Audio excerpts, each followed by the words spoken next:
بسم اللہ الرحمن الرحیم۔ السلام علیکم ورحمۃ اللہ وبرکاتہ۔ پیارے بچوں، آج آپ کے اسلامیات کے کام میں ہم سورہ انفال رکوع نمبر 4 آیات 29 تا 37 کا لفظی اور با محاورہ ترجمہ پڑھیں گے۔ اس سے پہلے کہ ہم لفظی اور با محاورہ ترجمہ دیکھیں، بیٹے یہاں آپ کے ناظرہ کے کام میں اس ہفتے میں آپ کو ناظرہ کا جتنا بھی کام دیا گیا ہے آپ اس کو بہترین تجوید اور مخارج کے ساتھ اچھے طریقے سے اس کا اعادہ کریں گے اور اسے یاد کریں گے۔ تفہیم القرآن میں ہم جو رکوع نمبر 4 پڑھیں گے، ہم اس کا لفظی اور با محاورہ ترجمہ پڑھیں گے، یاد کریں گے اور اس کو اچھے طریقے سے سمجھیں گے۔ یہاں آپ کے سامنے آپ کا رکوع نمبر 4 ہے، میں اس کا لفظی اور با محاورہ ترجمہ آپ کے لیے پڑھ دیتی ہوں۔ بسم اللہ الرحمن الرحیم۔ یا ایھا الذین آمنو، اے ایمان والو، ان اگر تتقو تم ڈرو گے، اللہ سے، یجعل تو وہ بنا دے گا، پیدا کر دے گا، لکم تمہارے لیے، فرقانن فرق یعنی امر فرق، ویکفر اور دور کر دے گا، عنکم تم سے، سیئاتکم تمہاری برائیاں، ویغفر لکم اور وہ تمہارے گناہ بخش دے گا، واللہ اور بے شک اللہ، ذو فضل العظیم بڑے فضل والا ہے۔ مومنو، اگر تم خدا سے ڈرو گے تو وہ تمہارے لیے امر فارق پیدا کر دے گا، یعنی تم کو ممتاز کر دے گا اور تمہارے گناہ مٹا دے گا اور تمہیں بخش دے گا، اور خدا بڑے فضل والا ہے۔ وَإِذْ اور جب یمکروا چال چل رہے تھے، بکا آپ سے، الذین کفروا وہ جنہوں نے کفر کیا، لیثبتوک کہ آپ کو قید کر دیں، او یقتلوک یا آپ کو قتل کر دیں، او یخرجوک یا آپ کو وطن سے نکال دیں، ویمکرون اور وہ چال چل رہے تھے، ویمکر اللہ اور اللہ تدبیر کر رہا تھا۔ بیٹا یہاں اللہ کے لیے تدبیر کا لفظ استعمال کرنا زیادہ موضوع ہے۔ واللہ اور بے شک اللہ خیر الماکرین بہترین تدبیر کرنے والا ہے۔ اور اے محمد صلی اللہ علیہ وآلہ وسلم اس وقت کو یاد کرو جب کافر لوگ تمہارے بارے میں چال چل رہے تھے کہ تم کو قید کر دیں یا جان سے مار ڈالیں یا وطن سے نکال دیں، تو ادھر تو وہ چال چل رہے تھے اور ادھر خدا تدبیر کر رہا تھا، اور خدا سب سے بہتر تدبیر کرنے والا ہے۔ فَإِذَا اور جب تتلا پڑھی جاتی ہیں، علیہم ان پر، آیاتنا ہماری آیات، قالو تو کہتے ہیں، قد سمعنا تحقیق ہم نے سن لیا، لو اگر، نشاء ہم چاہیں، لقلنا تو ہم بھی کہہ دیں، مثل ھذا اس جیسا کلام، ان نہیں ہے ھذا یہ کلام، الا مگر اساطیر الاولین پہلے لوگوں کی حکایتیں۔ اور جب ان کو ہماری آیتیں پڑھ کر سنائی جاتی ہیں تو کہتے ہیں یہ کلام ہم نے سن لیا ہے، اگر ہم چاہیں تو اس طرح کا کلام ہم بھی کہہ دیں، اور یہ ہے ہی کیا، صرف اگلے لوگوں کی حکایتیں ہیں، یعنی اگلے لوگوں کی کہانیاں ہیں۔ وَإِذْ اور جب قالوا وہ بولے، انہوں نے کہا، اللہم اے اللہ، ان اگر کانا ہے، ھذا یہ کلام، هو الحق حق، من عندک تیری طرف سے، فامطر پس برسار دے، علینا ہم پر، حجارتاً پتھر، من السماء آسمان سے، اویتنا یا تو لے آ ہم پر، بعذاب علیم دردناک عذاب۔ اور جب انہوں نے کہا کہ اے خدا اگر یہ قرآن تیری طرف سے برحق ہے تو تو ہم پر آسمان سے پتھر برسا یا کوئی اور تکلیف دینے والا عذاب بھیج دے،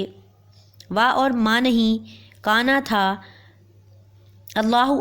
لیعذبہم کہ انہیں عذاب دیتا، وانت فیہم جبکہ آپ صلی اللہ علیہ وآلہ وسلم ان میں موجود تھے۔ اور کہتے ہیں خدا ایسا نہ تھا کہ جب تک تم ان میں تھے انہیں عذاب دیتا، اور ماں نہیں، کانا ہے، اللہ معذبہم انہیں عذاب دیتا، وہم یستغفرون جبکہ وہ بخشش چاہتے ہیں۔ وہ کہتے ہیں نہ ہی ایسا تھا کہ وہ بخشش مانگیں اور انہیں عذاب دے، اور ماں نہیں، لہم ان کے لیے، اللہ یعذبہم کہ وہ انہیں عذاب دیتا، اللہ وہم اور وہ، یصدون روکتے تھے، عن المسجد الحرامی مسجد حرام سے، اور ماں نہیں، کانو تھے، اولیاءہ اس کے متولی، ان اگرچہ اولیاءہ اس کے متولی، الا المتقون صرف پرہیزگار تھے، ولکنہ لیکن اکثرہم ان میں سے اکثر لا یعلمون نہیں جانتے۔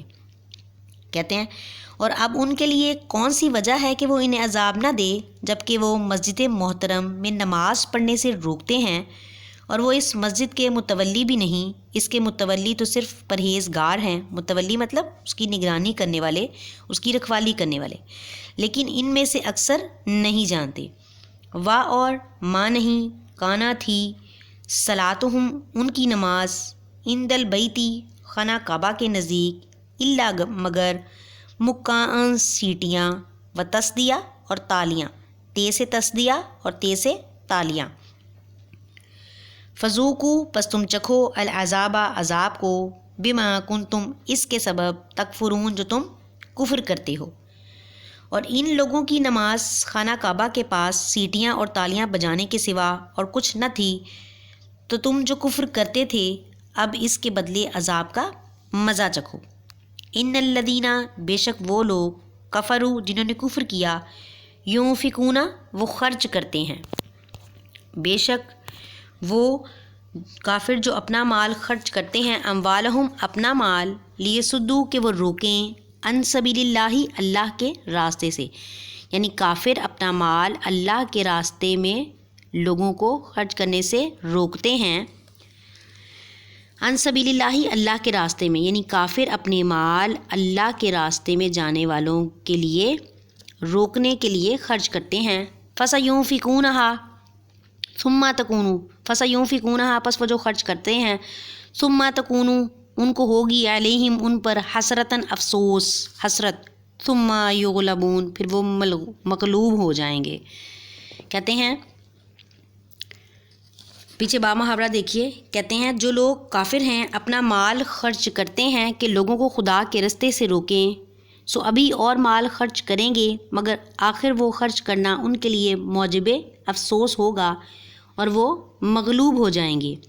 والذین کفروا اور وہ جنہوں نے کفر کیا، الی جہنم جہنم کی طرف، یحشرون وہ جمع کیے جائیں گے، یعنی ہانکے جائیں گے، ان کا حشر وہیں کیا جائے گا۔ کہتے ہیں اور کافر لوگ دوزخ کی طرف ہانکے جائیں گے، لیمیز اللہ الخبیث تاکہ پاک کر دے اللہ ناپاکی کو، من الطیبات پاکی سے، ویجعل الخبیث اور وہ بنا دے ناپاک کو، بعضہ اس کا بعض، علی بعض بعض کا حصہ، فیرکمہ جمیعا پھر وہ ڈھیر بنا دے اس سب کو، فیجعلہ پس اس کو ڈال دے، فی جہنم جہنم میں، اولئک یہی لوگ ہیں، ہم الخاسرون جو خسارہ پانے والے ہیں۔ کہتے ہیں باب محاورہ دیکھیں، تاکہ خدا ناپاک کو پاک سے الگ کر دے اور ناپاک کو ایک دوسرے پر رکھ کر ایک ڈھیر بنا دے، پھر اس کو دوزخ میں ڈال دے، یہی لوگ خسارہ پانے والے ہیں۔ بیٹے میں نے آپ کے رکوع نمبر 4 کا یہاں ترجمہ جو ہے وہ مکمل کر دیا، آپ اس کو لفظی اور با محاورہ اچھے طریقے سے یاد کریں گے اور اس کا لکھ کر بھی اعادہ کریں گے۔ آمین یا رب العالمین، جزاک اللہ خیراً۔